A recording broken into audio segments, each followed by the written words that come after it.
উপস্থিত অতিথিবৃন্দর সাথে ময়মনসিংহ জেলার বিভিন্ন প্রান্ত থেকে উপস্থিত আমার প্রাণপ্রিয় আনসার এবং বিজিবি সদস্যবৃন্দ, আসসালামু আলাইকুম এবং শুভ অপরাহ্ন। আমি বক্তব্যের শুরুতে পরম করুণাময় আল্লাহ তাআলার কাছে কৃতজ্ঞতা প্রকাশ করছি এবং জোরে জোরে 3 বার বলছি আলহামদুলিল্লাহ, আলহামদুলিল্লাহ, আলহামদুলিল্লাহ। কারণ যে উদ্দেশ্য নিয়ে আমাদের এই সমাবেশটা আয়োজন করা, সেই উদ্দেশ্য আমরা 100% সফল হয়েছি। আমি কথাটা কেন বললাম, আমি এতক্ষণ ওখানে গালে হাত দিয়ে বিভিন্ন সময় বিভিন্ন জিনিস চিন্তা করছিলাম, এক একজন বক্তার বক্তব্য শুনছিলাম আর চিন্তা করছিলাম যে আমার বক্তব্যটা দিয়ে আমি কি বলবো। আমি তখন যতই বক্তার বক্তব্য শুনছি ততই মনে হচ্ছিল যে আসলে আমি যে রিটেন যে বক্তব্য অর্থাৎ লিখিত যা নিয়ে আসছি এগুলো সবাই বলে ফেলেছে।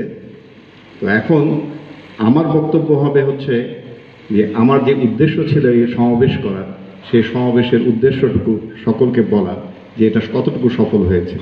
বাট আমি বলবো এটা 100% সফল হয়েছে, কারণ আমাদের এখানে যারা অতিথি বক্তা হিসেবে এখানে বলেছেন, কথা বলেছেন,